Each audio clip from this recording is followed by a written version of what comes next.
창세기 12장이죠. 너무 익숙합니다. 아브라함을 부르시는 하나님, 순종하며 따르는 아브라함.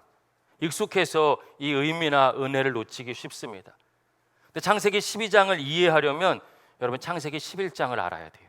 1장부터 11장까지는 성경의 태고 역사, 원 역사, 먼 역사, 창조에서부터 바벨탑까지입니다. 하나님이 창조하셨는데 계속해서 사랑하시고 기회를 주시는데 여러분 인간의 선택은 무엇입니까? 하나님을 밀어내죠. 계속 반복됩니다. 아담과 하와, 노아의 홍수, 바벨탑까지. 여러분 그런데 바벨탑 사건 이후에 바로 하나님께서 족보를 우리에게 보여주셔요. 셈의 족속의 족보입니다. 새로운 사람들, 하나님의 자녀로서 은혜와 능력과 권세 가운데 하나님의 사랑 가운데 살아갈 수 있는 구원의 프로젝트를 하나님이 시작하신 것이에요. 하나님은 신실하시죠. 여러분 그렇게 하나님을 배신했는데 바로 시작하신 것이 무엇입니까? 사랑과 구원의 역사예요. 그 프로젝트 가운데 족보는 여러분 이게 우연이 아니라는 것이죠. 하나님 선택하시고 부르셨다는 것이에요. 그 마음 가지고서 아브라함을 부르시는 겁니다. 11장에서 12장으로 이어지는 은혜죠. 여러분 아브라함을 부르셨다는 것은 아브라함 한 사람이 아니에요.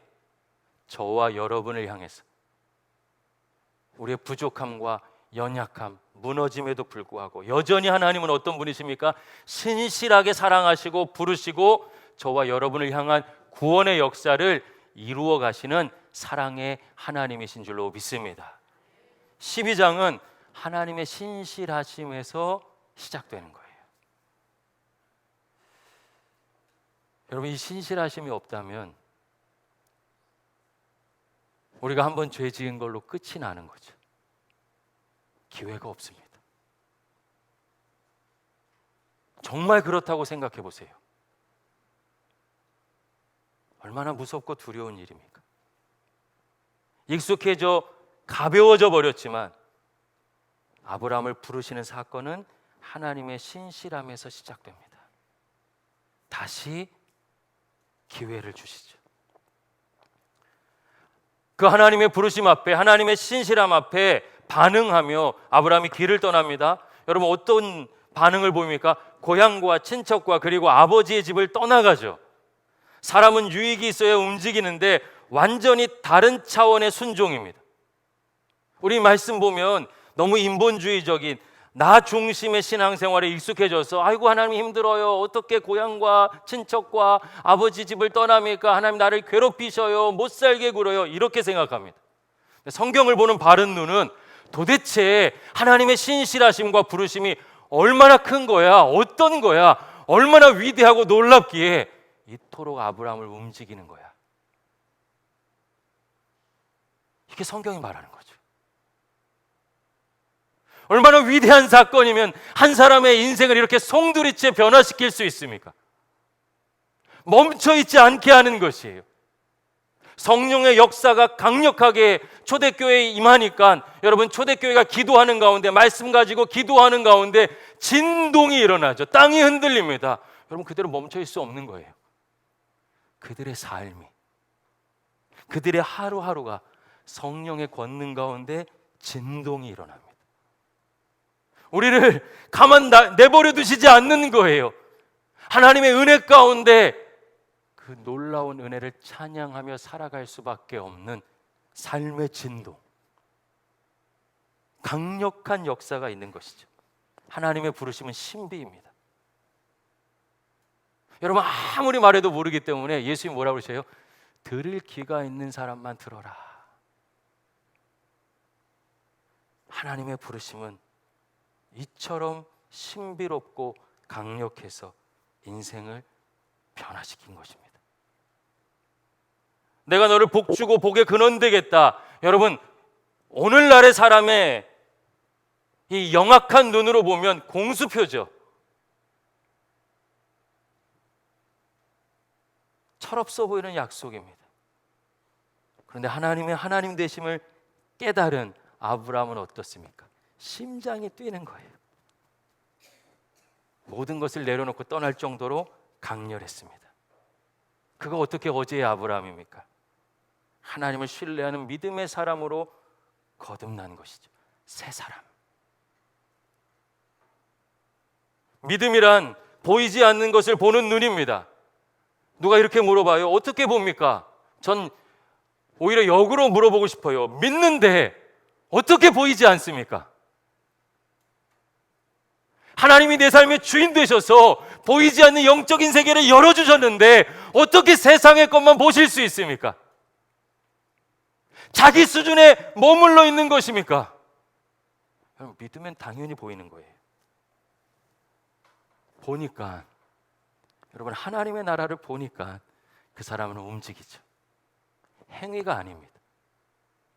하나님을 보면 움직일 수밖에 없어요. 예수님이 비유로 말씀하셨잖아요. 하나님 나라를 말씀하시는데 하나님의 나라는 감추어져 있는 보화가 있는 밭 같은 거예요. 그걸 봤는데 자기 재산 팔아서 그 땅 사지 않는 사람이 바보죠. 믿으면 보이는 거예요. 믿는데 보이지 않는 것이 아니라 믿음이 없어서 보지 못하는 것입니다.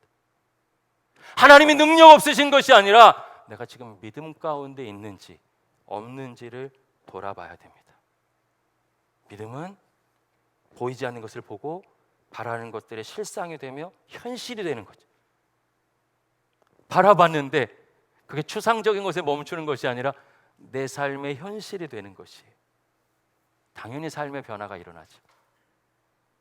그래서 믿음으로만 하나님을 기쁘시게 해드릴 수 있고, 이 기쁨을 맛본 사람이 누리는 은혜는 여러분 세상의 것으로 바꿀 수 없습니다.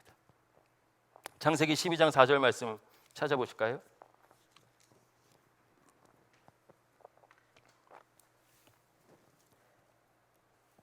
함께 읽겠습니다. 시작. 이에 아브라함이 여호와의 말씀을 따라갔고 롯도 그와 함께 갔으며 아브라함이 하란을 떠날 때에 75세였더라. 아멘. 여러분, 익숙한 해석으로 보면 우린 75세, 나이 많다, 여기에 강조점을 둡니다. 근데 말씀의 강조점은 여호와의 말씀을 따라갔다는 거예요. 아브라함은 가보지 않았는데 약속의 땅을 봅니다. 복의 근원되는 삶을 약속받았는데 그걸 이미 누리고 있는 것이에요. 예수 그리스도를 믿고 구원받은 백성을 뭐라고 합니까? 하나님의 나라가 이미 임했습니다. 이 땅에 사는데, 아직 완성되진 않았지만 이 땅을 살아가는데 구원을 경험하는 거예요.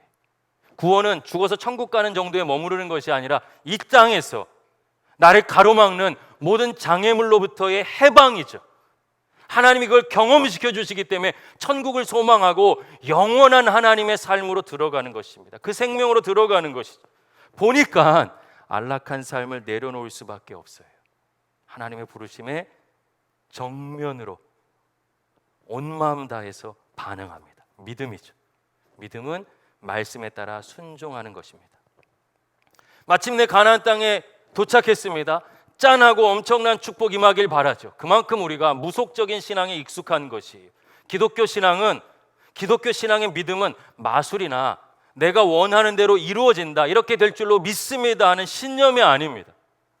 내 신념을 하나님을 믿는 믿음과 혼동하면 안 돼요. 믿음은 아무것도 일어나지 않아도 하나님과의 특별한 관계로 들어가는 것입니다. 여러분, 정말 하나님을 안다면 그분 만난 게 얼마나 놀라울까요? 요즘은 비행기가 잘 못 떠서 공항 갈 일이 없지만 공항 가서 뭐 K-팝 관련된 스타들만 만나도 아이들 막 온 데다 다 하고 막 인생에 그렇게 기쁜 것 없을 정도로 반응하잖아요. 만남은 그런 거예요. 가치 있는 만남이란 그런 것입니다. 믿음은 그 하나님과의 만남, 천지를 창조하시고 역사를 주관하시는 그 하나님과의 신비로운 관계, 특별한 관계, 1대1의 관계, 그분이 내 아버지가 되시는 관계로 들어가는 것입니다. 새로운 삶의 시작이죠. 성경이 증언하는 믿음에 대해서 좀 더 깊이 이해할 필요가 있습니다. 하나님은 진리시다. 하나님의 말씀은 진리다. 진리란 단어를 자주 들어보셨을 것입니다. 일반적으로는 여러분 우리가 알지 못해도 헬라의 그리스의 철학에 익숙해서 어떤 변하지 않는 세상의 이치와 원리라고 받아들입니다. 사전적으로는 맞는 뜻이에요. 그러나 성경을 바르게 이해하기 위해서는 여러분 이스라엘의 문화와 언어적 배경을 배울 필요가 있습니다. 그래서 목회자들이 있는 것이죠. 고대 이스라엘의 사람들은 이 진리를 철학적인 개념, 논리적인 개념으로 바라보지 않았습니다. 오히려 진실함, 믿음직스러움, 변함없는 모습, 정직함, 이렇게 한 사람이 가지고 있는 삶 속에서 드러나는 성품으로 이해했습니다. 여러분 이렇게 성경이 말하는 진리를 온전히 해석해 보면 하나님은 진리시다, 하나님의 말씀은 진리다는 뜻은 하나님은 한결같이 진실하시고 성실한 분이시다. 그분의 말씀은 참되다, 옳다, 믿을만하다, 반드시 그 약속을 지키신다. 이렇게 하나님의 성품과 하나님이 어떤 분이신지를 알려주는 것이죠. 하나님이 아브라함을 부르셨어요. 신실함으로 찾아오셨습니다. 말씀하셨어요. 아브라함이 어떻게 그렇게 믿음으로 반응합니까? 하나님이 신실한 분이시니까, 믿을만하신 분이시니까, 말씀과 행동에 있어서 신뢰하는 분이시니까 반응할 수밖에 없는 것이에요. 약속하신 것을 반드시 성취하신다, 믿어진 것이죠. 믿음을 주신 거예요. 그분의 말씀은 거짓이 없다, 장난이 아니다, 진실하시다. 아브라함 이처럼 하나님의 약속은 이루어진다는 것을 받아들인 것이죠. 하나님과의 특별한 관계로 들어가 이 믿음으로 반응한 거예요. 순종했습니다. 삶이 변화되었죠. 믿음은 반드시 변화로 이어집니다. 우리말에서, 국어에서 믿음과 순종은 서로 다른 말이에요. 그러나 구약과 이스라엘의 문화 속에서 믿음은 그저 지적인 동의와 확신이 아닙니다. 순종을 포함하는 통합적인 개념이에요. 히브리어에서 믿음과 순종은 다른 단어가 아닙니다. 하나님 믿으니까 아브라함은 기쁨으로 순종하는 것이죠. 얼마나 하나님의 믿음직스러우신지, 그분의 부르심이 놀라운지, 자기가 익숙한 모든 것을 내려놓고 한 번도 가보지 않은 그 땅으로 출발합니다. 로마서 10장 10절 말씀 한번 찾아볼까요? 로마서 10장 10절 말씀입니다.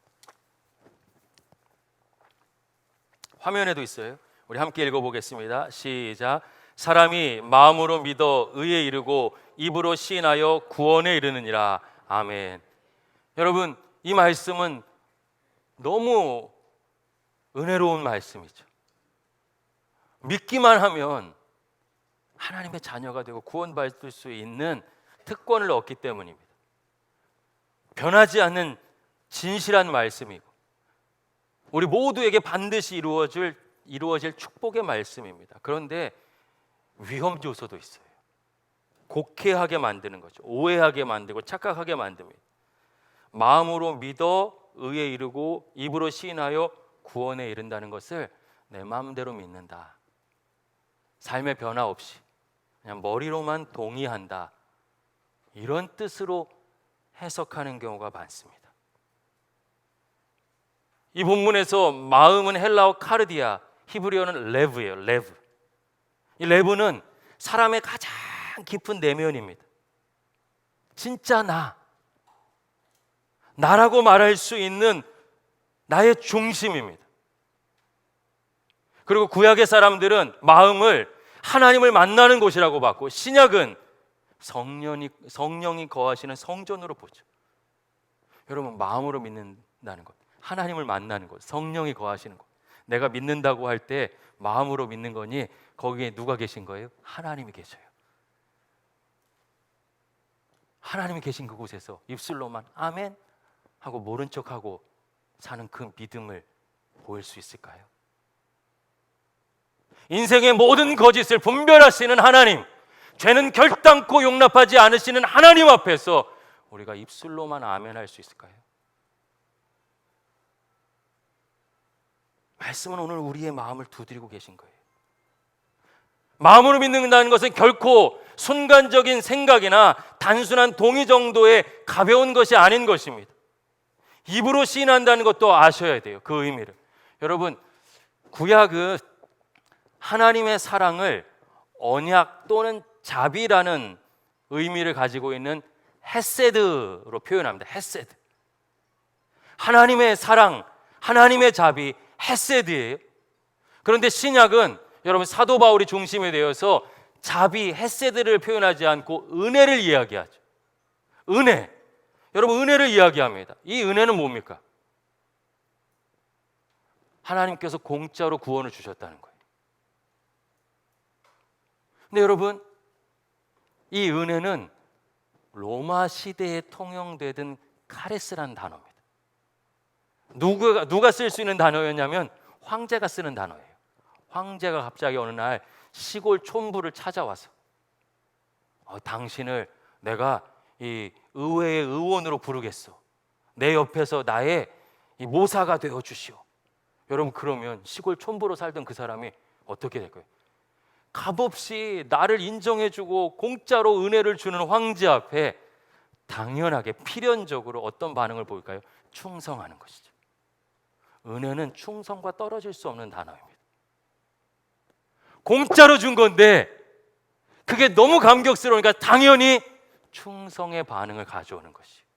로마 시대에 살아가고 있는 성도들은 그 문화권에 있으니까, 이방인인데 예수 믿게 된 성도들은 그 문화권에서 그걸 알고 있으니까 하나님께서 로마 황제와 비교할 수 없는 은혜를 값없이 공짜로 주셨다. 그러면 당시의 성도들은 그것이 너무 감사해서 충성하는 거예요.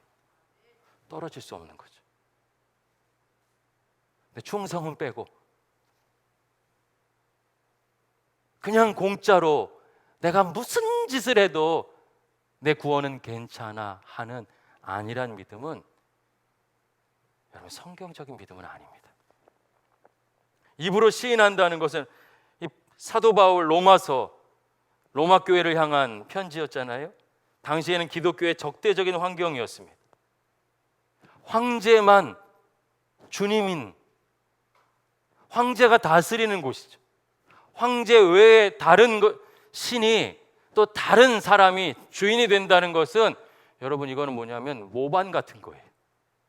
그러면 한 마을이 보통 시족사회처럼 공동체로 살았는데 거기서 다 황제가 주인이다, 주님이다 고백하는데 입술로 나는 오늘부터 예수님이 주인이에요 고백하는 게 쉬웠겠습니까?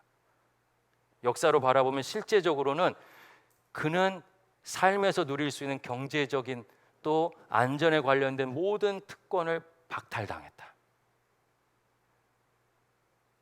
여러분, 시장에서 파는 음식은 대부분 우상에게 드려졌던 신전의 제물이었어요. 그러면 시장에 가서 음식을 살라고 하면 저 사람 기독교인이래, 팔지를 않는 거예요. 그게 입으로 시인하는 것입니다. 제주도에서 목회할 때 저보다 한 살 많은 안수 집사님이 계셨어요. 근데 이분이 고등학교 때 예수님을 믿었습니다. 근데 제주도는 괜당이라고 그래서 약간 이 제주시를 제외하고 외곽이나 아직도 예전의 문화를 가지고 있는 곳으로 가면 괜당이라고 하는 시종 문화가 있습니다. 아무리 비싸고 품질이 떨어져도 우리 집안 사람 가게 가서 사요. 운중에는 재산이 많습니다. 귤밭도 있고 땅도 있고. 제주도가 개발되면서 값도 엄청 올랐죠. 고등학교 때 이분이 나 예수님 믿어요. 제사를 지낼 수 없는 거잖아요. 고등학교 때 문중에서 그러면 너는 우리 집안의 재산으로부터 끊어진다. 고등학교 때부터 지금까지 그렇게 살고 계셔요. 이게 입으로 시인하는 것이죠. 그렇게 어려운데도 주님이 나를 하나님의 자녀로 부르셨다는 것과 나를 위해서 십자가에 죽으시고 부활하셨다는 것이 너무 감사해서, 어떻게 나를 위해 그러실 수 있지? 그 은혜로 인해 나는 예수 믿는 사람입니다 고백한 역사였죠. 주님만이 내 삶의 주인이십니다. 시인하고 고백한 것이, 내 마음으로 믿고 입술로 시인한 것과 삶의 변화와 순종은 같은 뜻이었습니다. 믿음과 삶의 변화는 떨어져 있는 것이 아니죠. 여러분, 아브라함은 바로 이 믿음으로 순종한 것이요, 신실하신 하나님의 부르심 앞에 이 믿음으로 순종했습니다. 말씀 따라 고향과 친척과 아버지 집을 떠났습니다. 떠날 수밖에 없는 것이에요. 하나님의 은혜가 너무 커서, 믿음의 눈으로 하나님께서 보여주신 약속이 보여서 그 길을 갈 수밖에 없는 것입니다. 그렇게 가나안 땅에 도착했어요. 6절에 보면, 6절 말씀 보실까요? 아브라함이 그 땅을 지나 세겜 땅, 여러분, 가나안에서 가장 우상 숭배가 횡행하고 여러분 정말로 영적으로 어려웠던 곳이 세겜이에요. 세겜 땅에 도착했습니다. 이미 가나안 거민이 있죠. 여러분, 함께 살기 쉽지 않은 것이에요. 텃세와 위험이 가득한 현실입니다. 거기서 내가 하나님을 믿는 사람입니다 드러내면 도대체가 어떻게 환영받을 수 있었겠어요? 그런데 7절 보면 그곳에서 하나님을 예배하는 제단을 쌓습니다. 믿음으로 순종한 것이죠. 8절 여호와의 이름을 부릅니다. 내 삶의 한계와 연약함을 인정하고 하나님 외에 다른 길은 없습니다 고백합니다. 하나님만을 의지합니다라는 믿음이죠. 마음의 중심을 드리는 예배, 하나님이 내 삶의 주인 되심을 고백하는 살아있는 생명력 있는 예배였어요. 어떻게 이렇게 예배할 수 있습니까? 믿었기 때문에. 믿음으로 예배한 것이죠. 그리고 9절 보면 점점 더 남방으로 옮겨갔습니다. 여러분, 왜 계속 남쪽으로 내려갔을까요? 가나안 사람들과의 경쟁 때문인지 제단을 쌓은 그곳에서 더 이상 머물 수 없었던 것이, 여러분, 밀려나는 거죠. 밀려나고 삶이 안정적이 아니어도 하나님을 예배하는 것을 멈출 수 없으니 그는 다시 거주지를 옮겨서라도 하나님을 예배합니다. 순수하게 하나님을 사랑한 것이죠. 이런 신앙 부담스러워요. 순서가 바뀌었어요. 얼마나 은혜가 크면, 하나님을 만난다는 것이 놀라운 일이면 한 사람의 인생이 이처럼 바뀔 수 있을까요? 지금 아브라함은 하나님에 대한 믿음을 붙잡고서 현실과 씨름하고 있는 것입니다. 믿음으로 순종하고 있습니다. 하나님의 인도하심을 구하며 묵묵히 걸어갑니다. 하나님의 부르심보다 더 큰 기쁨은 없기 때문이죠. 환경을 따라가는 것은 믿음이 아닙니다. 믿음은 약속의 말씀을 따라가는 것입니다. 사랑하는 여러분, 부담스럽고 무겁다고 피할 수 있는 것일까요? 그래서 오늘날 한국교회가 이처럼 하나님보다 앞서고 하나님을 믿는 사람들이 수없이 많은데 세상을 향해서 영향력을 발휘하는 것이 아니라 지탄을 받고 있는 것은 아닐까요?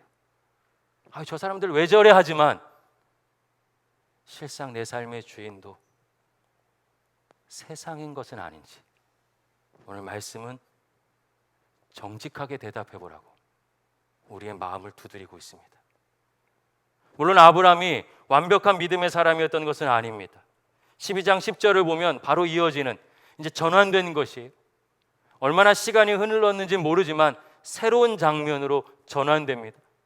10절을 보면 기근이 찾아왔어요. 굳건했던 것처럼 보인 아브라함의 믿음도 흔들렸습니다. 다시 옛사람을 쫓아 말씀이 아니라 환경을 따라갑니다. 이것만 봐도 하나님이 아브라함에게 원하시는 것은 여러분 100점짜리 믿음이 아닌 거예요. 우리가 완벽한 사람이 되기를 원하시는 것도 아니고 우리 스스로는 완벽해질 수도 없습니다. 믿음으로 살아가는 오늘 우리 앞에도 생각지 못한 기근이 찾아오죠. 고난이 있습니다. 근데 말씀 뭐를 가르쳐 주시는 겁니까? 그러나 괜찮다는 것이 하나님께서 어떻게 일하시는지 보라는 것입니다. 아시는 것처럼 이 고난이 여러분 정말 아브라함의 밑바닥까지 다 드러냅니다. 하나님은 완전히 무시하고 아내 팔아먹고 재산을 얻습니다. 하나님 신뢰하지 않는 사람의 실체예요.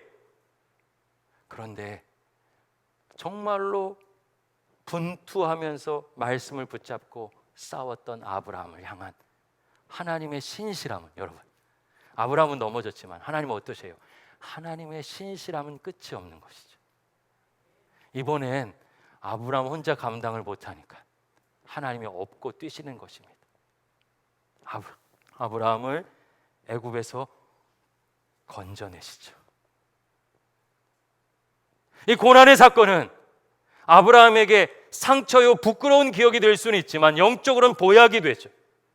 하나님이 믿을만 하시구나, 하나님 반드시 말씀을 지키시는구나, 내가 연약하다고 버리시는 분이 아니라 끝까지 나를 사랑하시는구나, 내가 두 손 들고 무너지면 업고라도 뛰시는 분이시구나, 하나님 없이 살면 큰일 나겠구나, 이 믿음을 가져오는 거예요.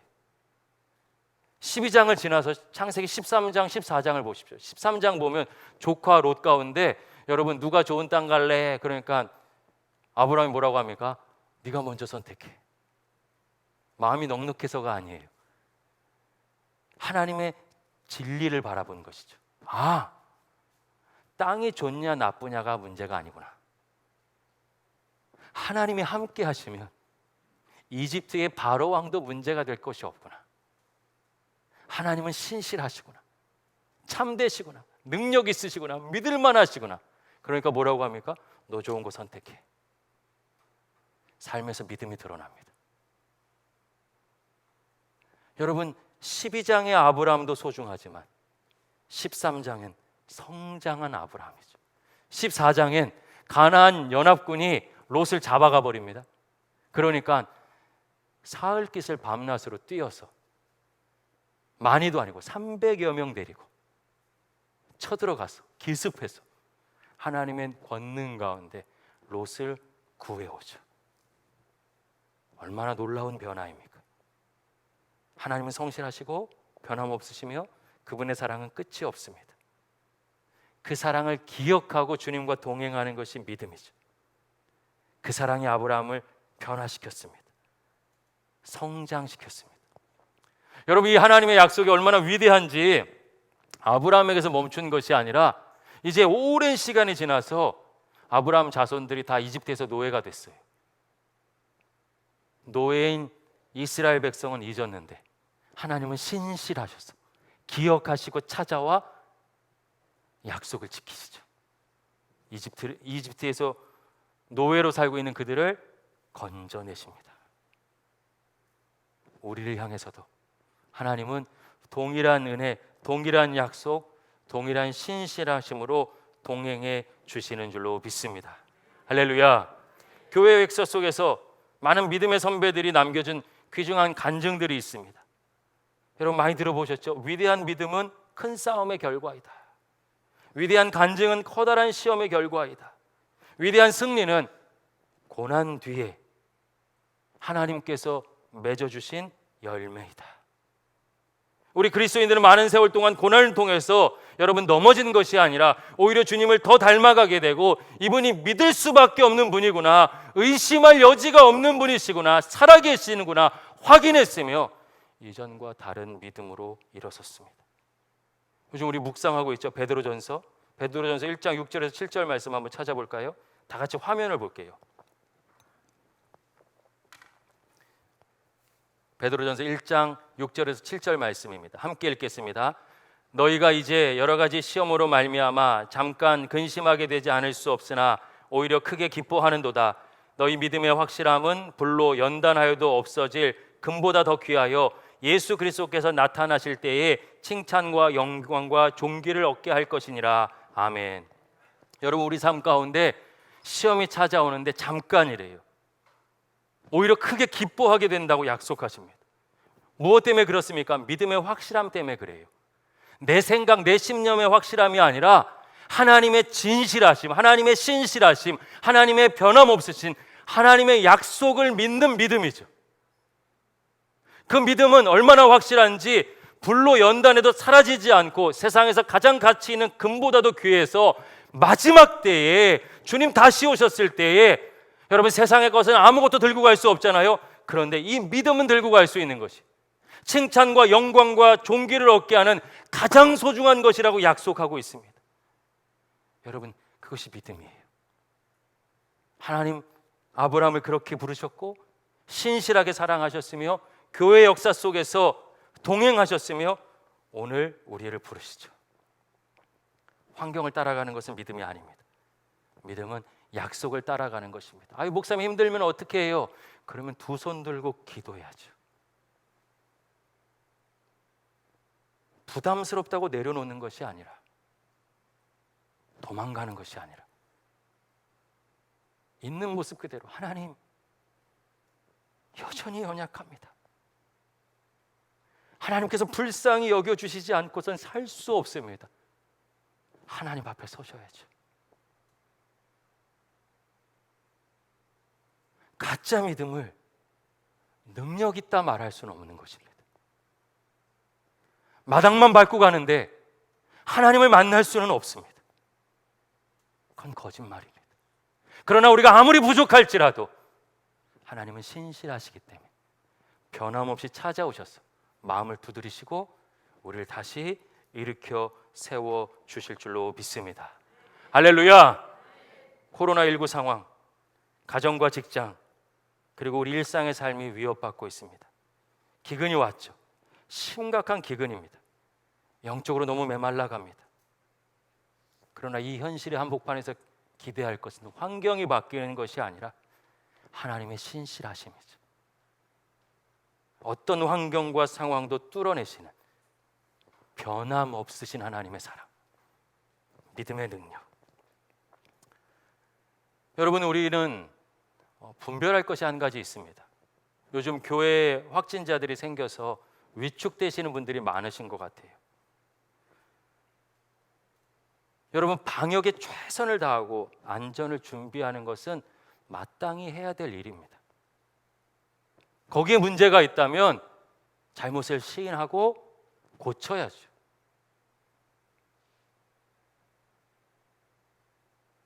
최선을 다해서 노력해야 되는 것이지 내 믿음을 멈춘다고 되는 일은 아닌 것입니다. 지난 6월 달 우리 교단의 교회 3군데에 무증상이어서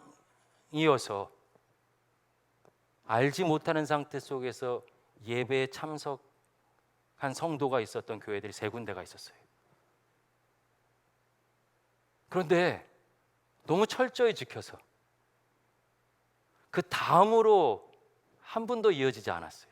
그러니까 언론에서도 성남, 광명, 금천구에 한 교회 확진자가 있었는데 방역 잘해서 문제 없었습니다로 끝났습니다.